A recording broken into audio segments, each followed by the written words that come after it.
یو گایز چطورید بچه؟ خوش اومدید به عشق و سلطان. خفن تشریفات، رقیب بنتلی رولز رویس اسفکتر 2023.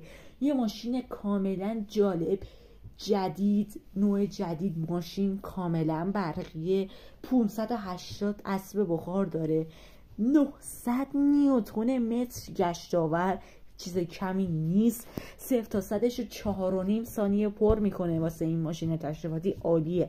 34 دقیقه باتری شارژ میشه و تو ایران فعلا فکر نکنم شارژر ماشین داشته باشن. 3 تن وزن داره، 3 تن. امکاناتش هم دیگه همه چی بگیم، همه چی داره. صندلیاش همه چی دارن دیگه، نمیدونم مانیتور هم داره. اصلا عالیه این ماشین، کم نداره. ممنون که همون بودید. سابسکرایب کنید، لایک کنید، کامنت هم بذارید. تا ویدیو بعد، پیس اوت.